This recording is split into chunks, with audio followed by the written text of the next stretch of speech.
സൂത്രൻ. ഈ സൂത്രം വഴിയിൽ നിന്ന് കിട്ടിയതാ. ദാ ഇവിടെ നെക്കിയാൽ വെളിച്ചം വരും. കൊള്ളാമല്ലോ. ഇതുകൊണ്ടേ ഒരു സൂത്രമുണ്ട്. തനിക്ക് സിംഹത്തിന്റെ ഇറച്ചി തിന്നണോ? അയ്യോ, ആ സടയനിപ്പം നല്ല ഉറക്കമാവും. താൻ ചെന്ന് ഈ വെളിച്ചം അവന്റെ മുഖത്തേക്ക് അടിക്കണം. അതോടെ അവൻ പേടിച്ചു ബോധം കെടും. ഇല്ലെങ്കിലോ? ബോധം പോയില്ലെങ്കിൽ അവൻ അലറും. അപ്പോ താൻ ഇതുകൊണ്ട് അവന്റെ തലക്കടിക്കണം.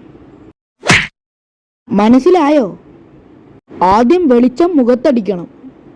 അവൻ അലറിയാൽ തലക്കടിക്കണം. അതുതന്നെ. എന്നാൽ വാ, വെളിച്ചമടിക്കണം, അലറിയാൽ തലക്കടിക്കണം. ദാ സ്ഥലമെത്തി, അകത്തേക്ക് ചെല്ല്. അലറിയാൽ തലക്കടിക്കണം. പണി പറ്റി എന്ന് തോന്നുന്നു. ഓടിക്കോ സൂത്ര.